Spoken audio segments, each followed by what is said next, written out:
Welcome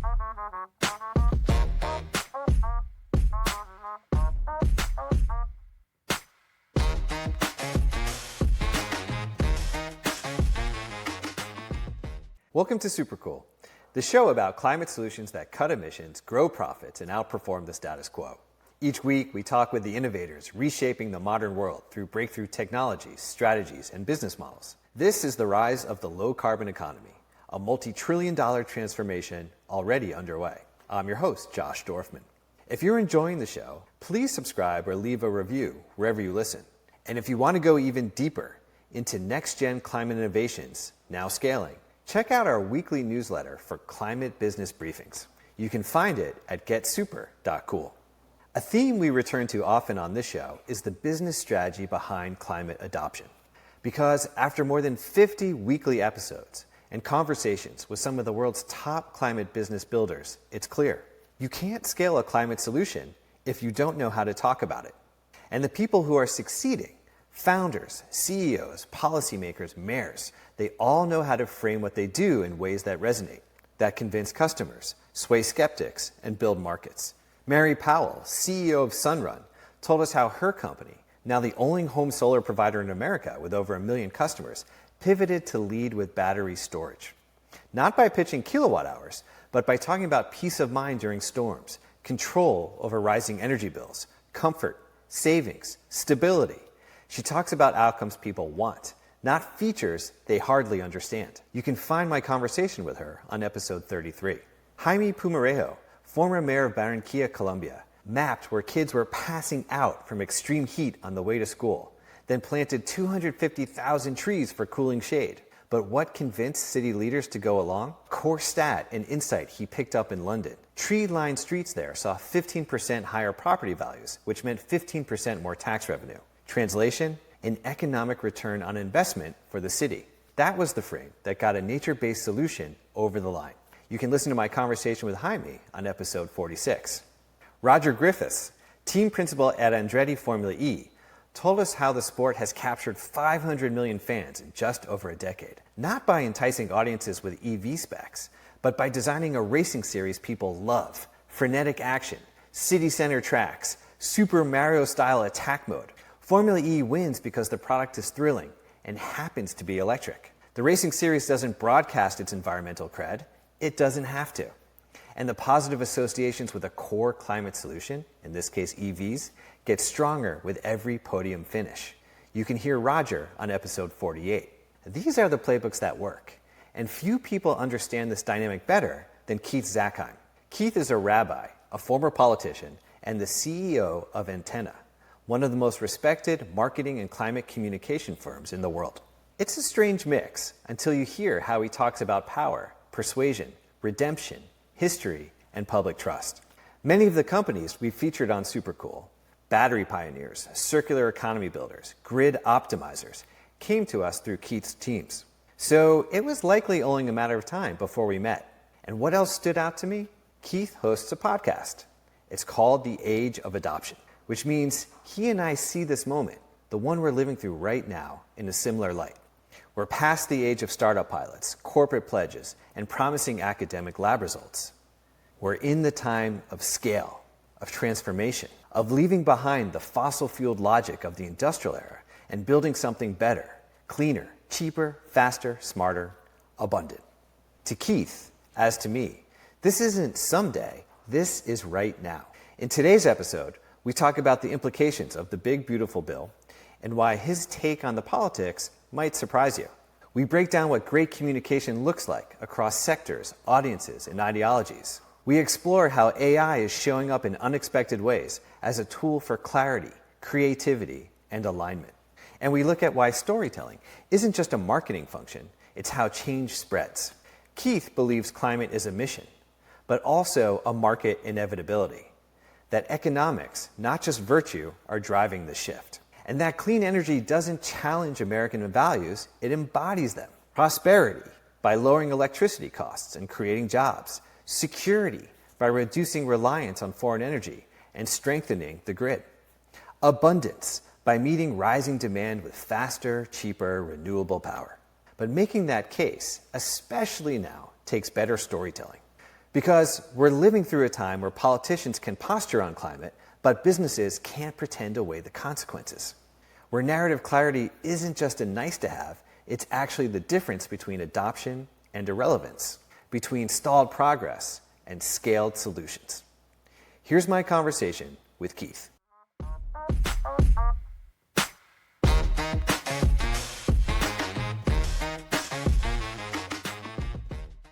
Keith, welcome to Supercool. Josh, thanks for having me, buddy. Really appreciate it.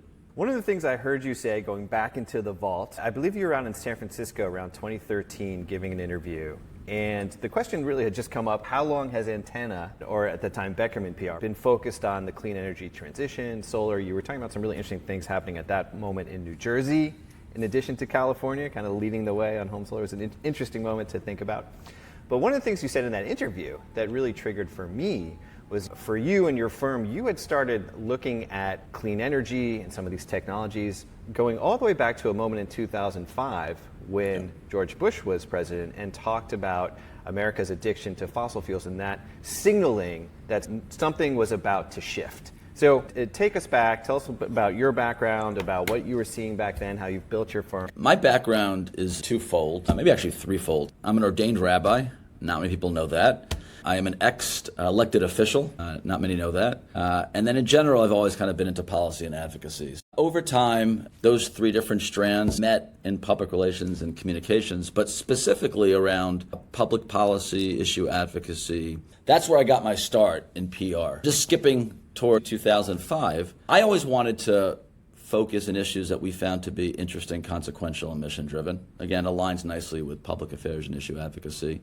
And then when you got to clean energy, it really was at the confluence of interesting issues, right? So it was environment, it's energy policy, it's national security, it's geopolitics, it's domestic politics, just an intersection and a confluence of issues that I found to be fascinating. And also, I found to be consequential and mission-driven. A company, a startup, asked us to help them launch a product that they had that was related to biofuels, and that kind of got us into it. And then the 2005 State of the Union and other news currents crystallized it for me, for my colleagues, and we were just all in at that point. It's a roller coaster, a solar coaster, as they describe it now, but it's been a fascinating journey from the beginning to where we are today. Yeah, it's an interesting reference point. Say, okay, 2005, George Bush State of the Union speech. When I talk about, or someone asks me, like, what were the pivotal moments for you? Because back at that time, I was building the Lazy Environmentalist and starting to have traction right around that same kind of the back half of that decade, 2005 through 2010. And for me, it was always Al Gore's movie in 2006. And I'm sure you guys must have been so attuned to this. The cultural landscape changed. The media landscape changed. Everyone was looking for an angle. They wanted to actually tell this story. Like the media was trying to actually find ways to communicate what was happening around environment and sustainability. So there were these tailwinds, I think, that were probably pushing you. Is that how you started to see it? For an industry to really thrive in this country and in a capitalist society, you need a number of different areas of support. And 2005, you kind of had that perfect storm.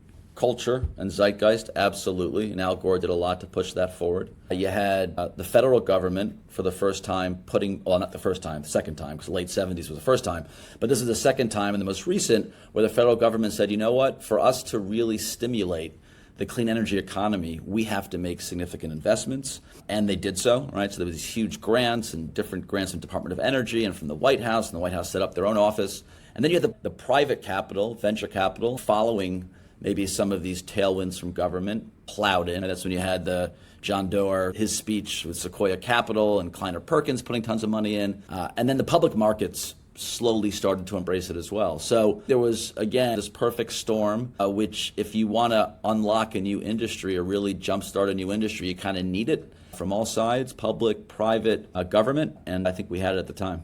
Okay, so now I want to fast forward to, again, I'm watching this interview, I believe it was on 2012, 2013. You're talking about how you've now acquired the Antenna Group because you had all these clients out in San Francisco. You'd brought them into Beckerman PR. Now this has all evolved. Pretty fascinating how the brand has evolved. You've grown the company. But one of the things you said back then that I didn't fully appreciate was you had talked about how, of course, California was leading solar, leading a lot of clean energy, and New Jersey, because New Jersey had put a lot of policy in place, and it was kind of a gold rush where companies were moving in. And at that time in this sort of distorted market because the economics hadn't fully, we don't have the economics that we have today in terms of dropping cost of solar and now storage, et cetera. New Jersey, I think as you said, was like number 2 in the country in terms of installation of solar. Now that's clearly changed as the rest of the country has caught up because the economics have caught up. What happened with antenna through those years? How did you go through those years? What did you start to see in the market? You were clearly expanding into all facets of what we would call climate tech or clean energy, much broader than just say solar. Like, take me back, because I think in some way, Keith, as I'm asking you this question, I think back to that moment, 2013. I was on the tail end of leaving Amazon. I was building this business called Vine.com. It was like an online Whole Foods, and came down to North Carolina. And honestly went and did other stuff for a few years. I was in Asheville. I helped build Asheville startup community. And I feel like there was a generation of my peers who were building all this cool stuff in the decade before, who were kind of like, I'm a little bit exhausted. I don't know if I see the future so clearly. I don't know if I see all the momentum that I saw 10 years earlier in this moment. And they kind of pulled back. I even kind of pulled back for a few years. But it doesn't sound like you did. So what were you seeing in those years, and how was Antenna growing through that time? It's hard to look back that far, right? So that was 10 years ago. And a lot of this is, of course, a blur. But there's a couple of, issues at play here. One is we acquired Antenna Group, San Francisco-based, Northern California-based. And we did that because we were growing our clientele in climate and clean energy, or we called clean tech back then. And the East Coast at that time, if you wanted to build a bench of great comms people who also had domain expertise in climate and clean energy, you couldn't find it on the East Coast. Just didn't exist. This was before Zoom, right? You had to actually hire people who would come to an office, sentient beings in person, right? And so we couldn't find them on the East Coast. And my philosophy in business has always been, if you want to start a new service, a new industry, buy something and build. It's really hard to start from scratch, at least in the professional services business. So again, serendipitous luck, and almost all this stuff is luck. We stumbled upon Antenna Group, and Melody Haller, who built a great business, was looking to exit, and her firm at that point was all clean tech. So we were able to acquire that agency of about 20 people, all of whom had clean tech chops and domain expertise, and integrate it with us. And now we had a bench of professionals who could do great comms with that domain expertise. So that's kind of how we got to San Francisco. In terms of how we stayed with this for 20 years, I'm stubborn. But I do have a worldview, and my worldview is that there is an inexorable trend towards a world that's more climate sensitive and sustainable. Part of it is a virtue value proposition. I want to leave a planet that's better for my kids and grandkids than I have right now. Like, I'm really committed to that.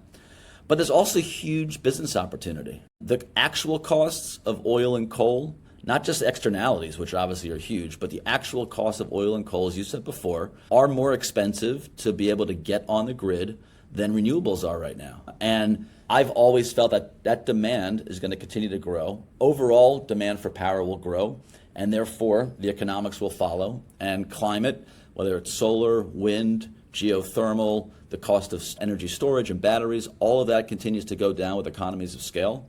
And I felt really confident that that would continue.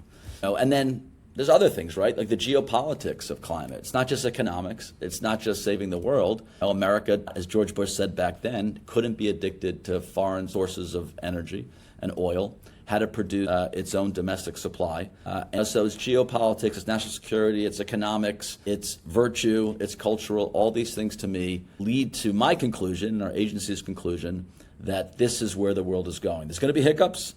It's a roller coaster. And in fact, I think that's healthier. Like, my philosophy when it comes to anything cultural, anything that's about change, is that it should be incremental. Like, I'm an incrementalist.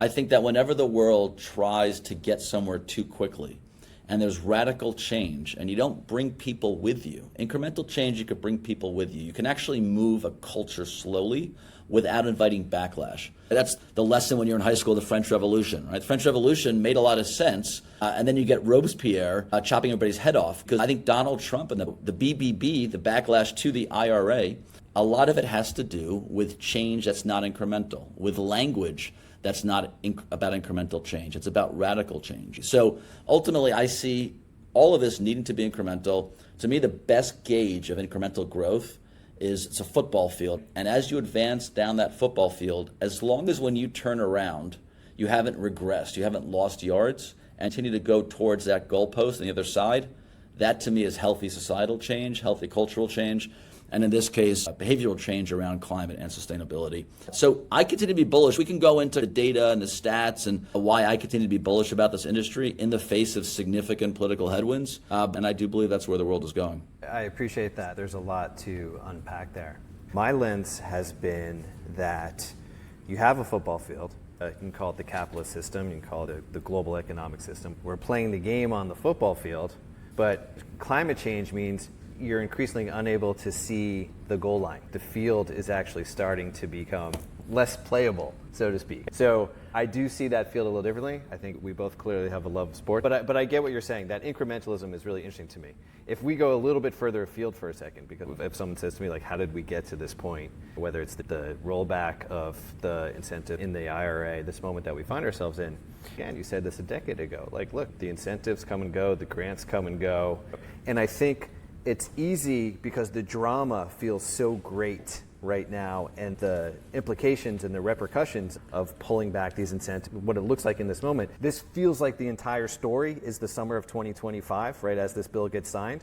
But if you just put it in this broader context of what's happened over the last couple of decades in America around the clean energy transition, it's almost yet another chapter, right, in what goes up, what goes down, and yet you and I also both share a view, and this is how we've come to know each other, that we do both feel that we are in the term you've coined on your podcast and through Antenna, the age of adoption, that we are no longer in the, is it going to happen? Is this a pilot? Is this technology one day going to be here? It's all here, right? And the economics back that up. This is going to happen. So is that how you see this moment too? Is this a, I don't want to say hiccup, because that seems to like not be nearly the right word for the pain that this may cause, but how do you see this moment? When you look at where we are politically in this country, so there's two wars that are being fought simultaneously. And there's a cultural war and there's a political war, and I think there's a distinction, a significant distinction. When you look at, for example, DEI and the war against that and the backlash against that, that to me is cultural, deeply, deeply cultural. I think that when you unpack what DEI is to the, let's call it the MAGA crowd, and this is not a judgment, I think this is just the reality, they would argue with you that they disagree fundamentally with the goals of DEI. They don't necessarily believe in the way that the DEI proponents do what diversity, equity, inclusion mean, and ultimately what its impact on society is. That's a culture war. That's a hard debate to win. ESG, or certainly the energy part of ESG, what you and I do and care about, to me it's not cultural, to me it's a really political war. And even the way the argument is framed right now, like you can't debate the economics of it. 97% of all the new energy generation in Q1 of this year were renewables. The reason is that the economics work. You can get it up quickly, get those electrons on the grid quickly, and it's cheap. It's not an ideological argument that conservatives can make that the economics don't work. They kind of work. What it is it's a political argument, right? It's anything that the Biden administration did aggressively, which they did, to this administration needs to be reversed, right? But those political arguments ultimately can be solved from a comms perspective if in fact you make the arguments in the language that resonates with the other side. And that's how I see this moment in time when it comes to climate and clean tech and sustainability, is that so much of this industry aligns perfectly with the political perspective that's rolling back the IRA. I think there's three pillars of the Trump administration that everything kind of has to comply with. So they want the country to be more prosperous, more secure, and abundant. When you look at climate and the value propositions around climate, like it makes the country more prosperous. Like first of all, cost of electricity goes down. There's downward pressure on cost because the supply is so high from renewables.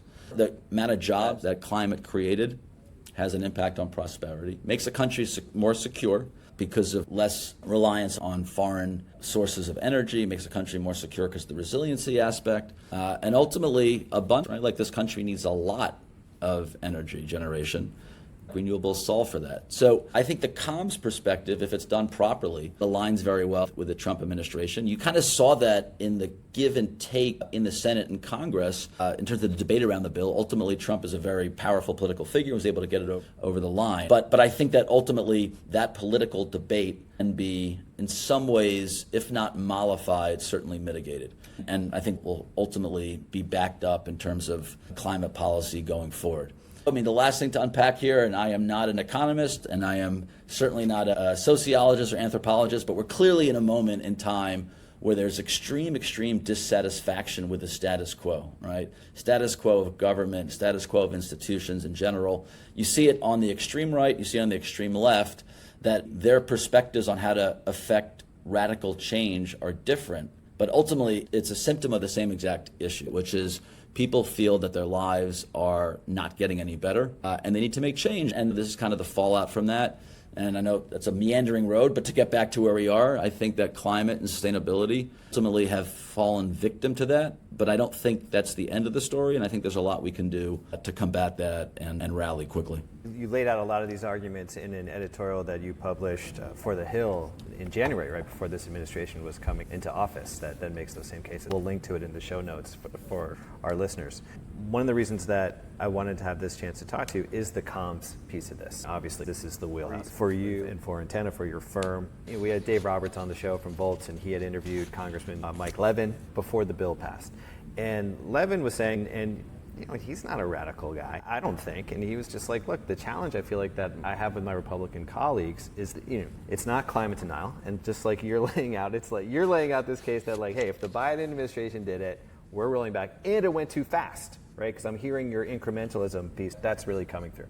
What Levin had said was, there's a lot of people who are in the Republican leadership who simply can't accept what the data is telling them in terms of the economics, that the cost of solar is dropping so much, that batteries drop 40% in a given year, you know, the levelized cost of this energy. And I do wonder about that when you see $2 trillion is going to be invested again in clean energy technologies in 2025, regardless of what's happening in the US right now. The question that always rattles around for me is, like, is everybody seeing the same picture of where the world is moving? Yeah. And with Antenna, you're very focused on where you want to take your company globally, the kinds of clients you want to serve. So I know you're very attuned to these investments that are being made in other markets as well. My concern is, and maybe it's completely off base, but my concern is in Washington today, we want to dominate the world.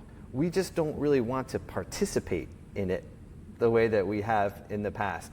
And yet these industries are global. They're beyond the United States now. And so I get the comps piece, but just looking at it as you've talked about geopolitics, the broader strategy of how that ties back to our U.S. national security and our national interests and our economic interests, I'm just curious at how you would react to all of that. One of the things that makes debate hard is that we're not really playing from the same sets of facts, right? We really do live in a post-truth, post-fact world, post-science world.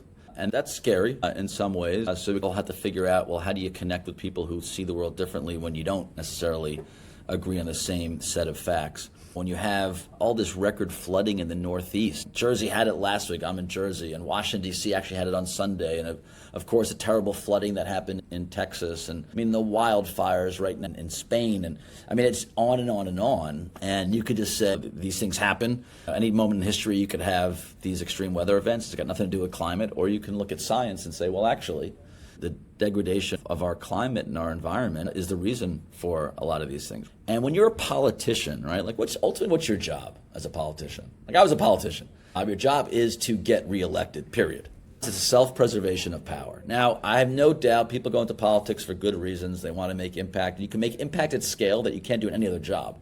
But ultimately, you need to get reelected. And now the question is, are you a politician that's trying to move culture, or are you a politician that's putting your finger to the air and seeing which way the wind is blowing? And I think a lot of politicians right now that comprise the majority in the House and the Senate are more fingers in the air, seeing which way the wind is blowing. And because of social media and because of other trends, there's a considerable amount of Americans that don't believe in climate change. So you can leverage that skepticism in order to make an argument that anything that we're doing and spending money on to combat climate change is a waste of money. So politicians can afford to do that. Business people can't. Reality slaps business people in the face a lot more quickly than it does politicians. And we see that, right? We see this dissonance between what the federal government is saying and what, I mean, you even see it state by state. You have states in this country, I'm not going to name them, I don't want to, again, sound political, but there are states in this country where the governor of those states spend a lot of time talking about how climate change is a hoax and how spending on these things is a waste of money, yet their states are literally leading spenders on those types of technologies and solutions because of resiliency, because of the need for power generation. So you have this dissonance, and why? It's because big business, and not just big business, business has to ultimately account for reality. If you're an insurance company, right, like, are you not going to price in the risk of climate change when you write policies for residential homes? You have to. You're not going to be an insurance company for long. When you're building data centers, you're going to build them on the coast. You're going to build them in climates like Northern Virginia or in the desert where there's not as many extreme weather events. Like, you're going to do it there because reality hits them in the face. Politicians will be politicians. It's just the way it is. And the real signals in terms of the future always come from the private sector. Government's going to have to catch up. They had. Now they're falling behind. They'll catch up again. And that's the way, I look at it from a macro level. Let's switch gears and talk about Antenna and how you're positioning your company, how you're building your company. You launched a tool recently that was just this month that was very interesting to me, the Conscious Compass. Aims to really combine two things, Keith, and this is what struck me, is on the one hand, I'm reading it and I'm looking at, okay, this is for brands, how conscious are they? Are they positioning themselves the way maybe that reflects the way they hope to, or maybe you as advisors or Antenna advisors company says, like, here's how you're really going to want to position yourself to win where markets are going and movements are going and consumers are going.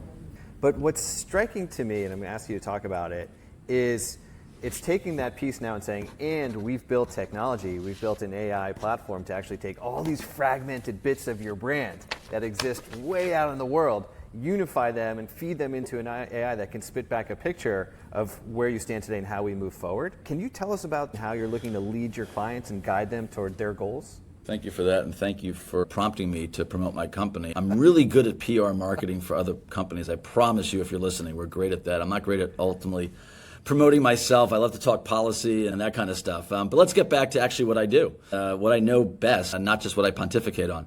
There's a couple of things going on with Antenna. Number one, we mentioned before, we're doubling down on climate and sustainability. A woman who leads our climate practice, Kristen O'Connell, when I was interviewing her, actually, we were talking about why Antenna is so committed to climate and why she wanted to come over from her former firm. And she said to me, and it was such a brilliant point, it crystallized it for me, every single company in the past 30 years to compete had to be a technology company. If you wanted to recruit people, you wanted to raise money, regardless of what your core business was, you had to be a technology company. And she said to me, I think that's going to be the future when it comes to sustainability, that every single company, regardless of their core business, is going to have to be a sustainability company as well. And we felt, because of our work over the last 20 years, that nobody was better positioned to tell those stories for any company than Antenna. And thankfully, over the last few years, as we've gone to market, you mentioned it before, the age of adoption, that's kind of the go-to-market of that strategy. Companies that are adopting climate solutions at a fast pace, they need people to tell those stories to their various audiences, and we're a great agency to do that. So we're doubling down, and when you double down in an industry like climate and sustainability, you need to continue to be differentiated. You need to make sure the market understands that we're doubling down, and therefore we can do things that other agencies can't. So going from there to what is, talk about reality slapping business people in the face, AI. And AI is having a significant impact on the business world. Now, we can debate whether it's overhyped, whether it's real, whether it's underhyped, but there's no question it's having an impact. And when we started talking about AI as a business, we wanted to approach it not from a position of fear, but from a position of intellectual curiosity, from a position of excitement, from a position of innovation. This is the next iteration of the company and the technology that's going to underpin all that. Let's do something really cool. So we came up with 3 pillars to AI for our company. Let's use it as an opportunity to streamline what we do, make the things that are kind of gnarly and annoying easier, to free some really smart people to do really cool things. Let's up-level our work. Let's use AI to get even better at what we're doing already. AI is a tremendous kind of research assistant across the table, fellow ideator, partner to go and do things even better. So let's up-level. And then what I found to be the most exciting thing is AI gives you an opportunity to innovate yourself. I don't understand computers, computer language. I couldn't program this stuff, but AI gives you an opportunity to think through all the possibilities that AI presents to innovate, in our case, marketing and comms. And that's super exciting. So we said, you know what, let's continue to differentiate our company, not just in our service areas, but how about in our technology stack as well, in our MarTech stack. And we've done a couple of things. We've now announced 2 things in the past year along those lines. We have a couple other things in development. One was an investment in No Logo, a creator platform that uses AI to really strategically and surgically align brands with creators. But for us, what made it interesting is the differentiation piece, right? Because No Logo is around climate and impact. That's what they do, nothing else. I saw that company, we bought a minority stake in that company. We're already implementing that into our service stack and technology stack, because now we can do influencer marketing in a much more, I think, strategic and meaningful way with that technology platform. So that's super exciting.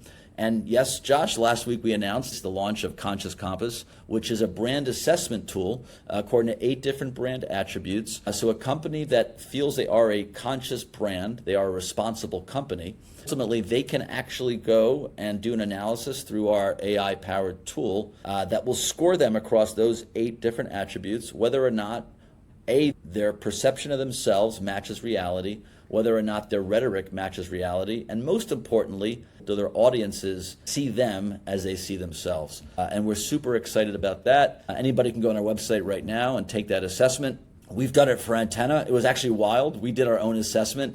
We found a lot of areas for growth for us, which was great. And then what the platform also does, it will give you actionable insights and takeaways and things that a company can do ultimately to up-level their conscious brand. So we're really excited about that. Yeah, it's awesome. Yeah, I've got it up here. It says, this is from the press release from last week, but you and I are talking July 21st. For our listeners, just keep in mind it was released July 17th. That's when I saw the press release. So it says, I actually talked to you about it a month ago, Josh. I mean, we can, I gave you a sneak peek, but yes.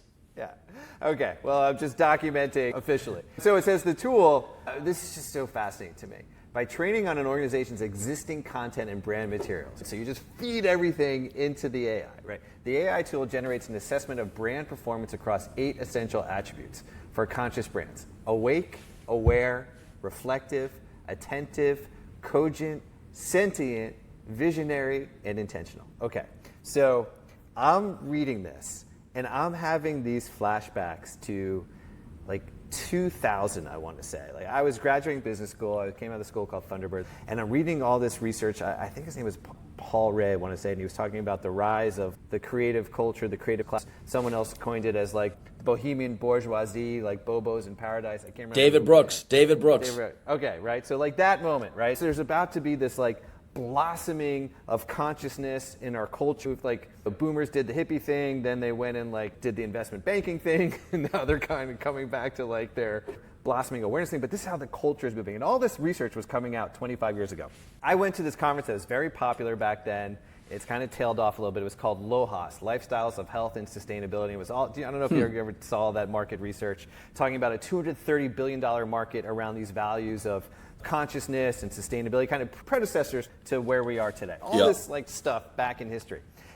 And there was a tool. It was really cool. It was like on an old laptop, but I could stick my finger in the sensor. I think I actually bought the software. And it showed me this like meditation game with like pedals and beautiful scenery, and it took a while to load. And I almost feel like it was the 8 levels of like your tool from 20 years ago, and it was cool, but I was like,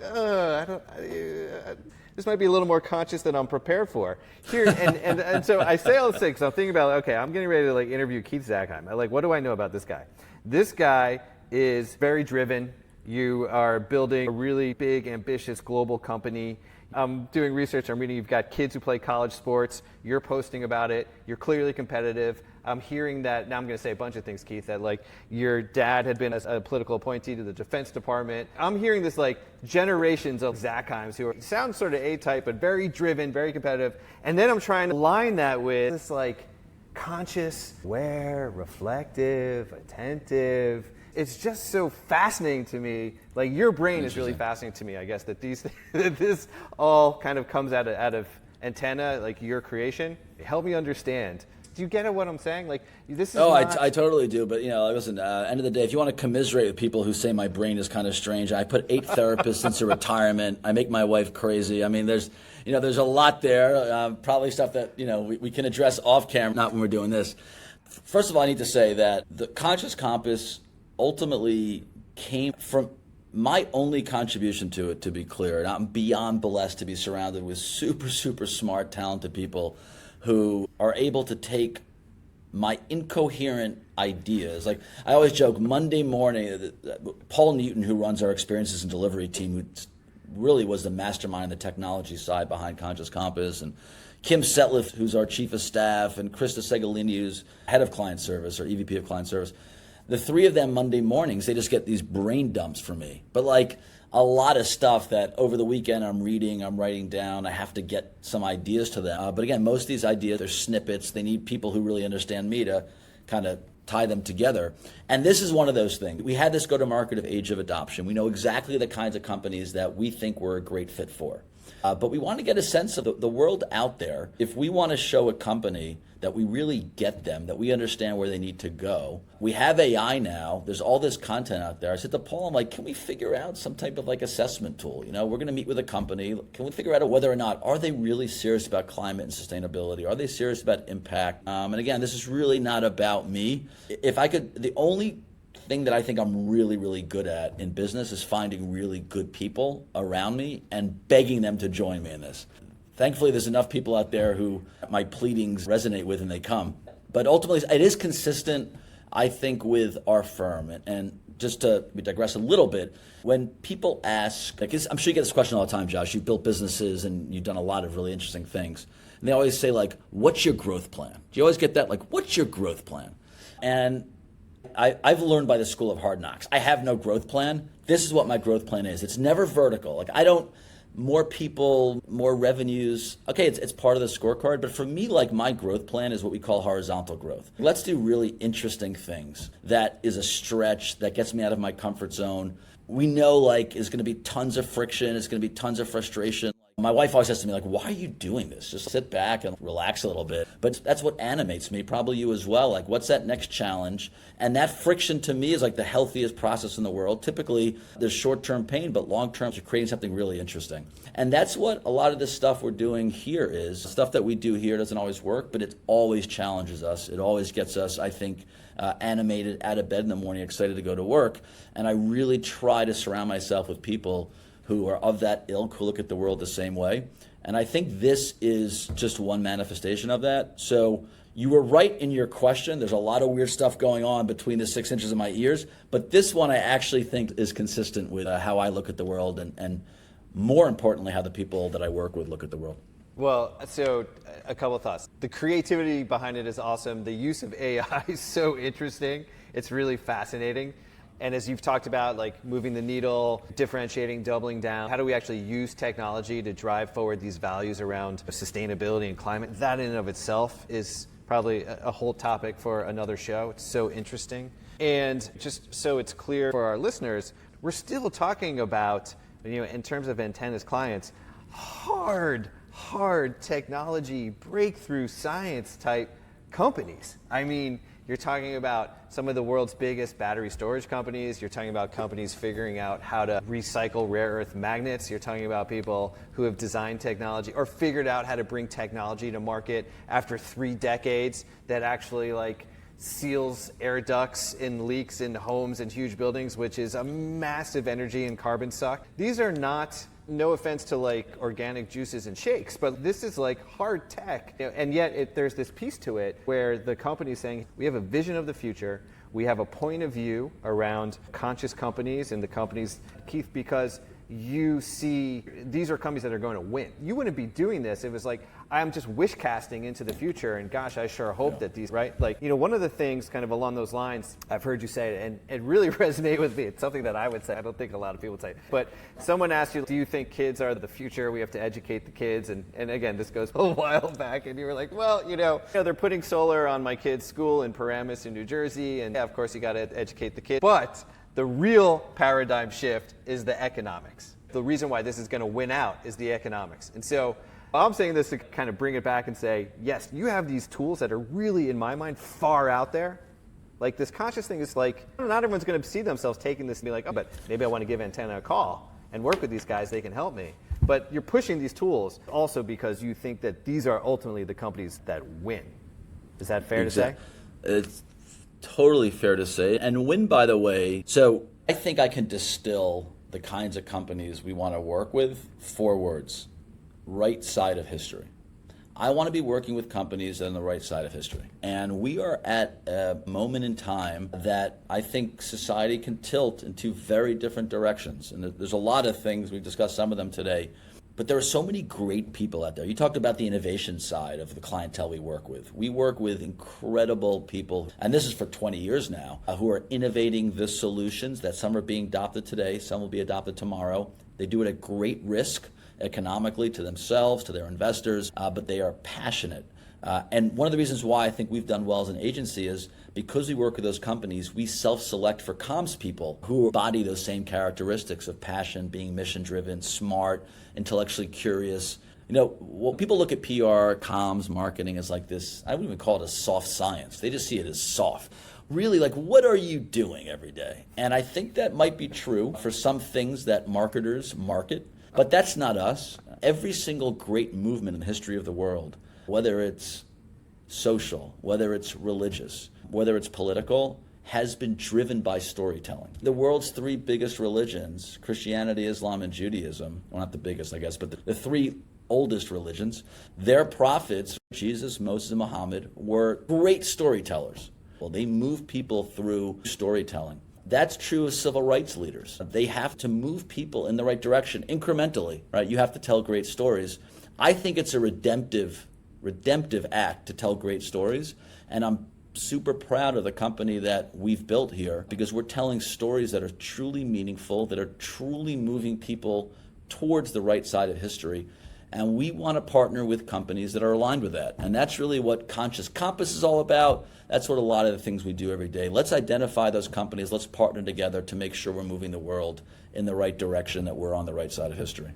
Well, Keith, I think that's a perfect place to wrap things up. And I just want to say thank you for coming on and sharing everything we talked about today. And I can see in those answers, as now I'm reflecting back on this conversation, you know, the elected official, the ordained rabbi, the person passionate for policy, all of that comes through in how you communicate the depth of what you speak about.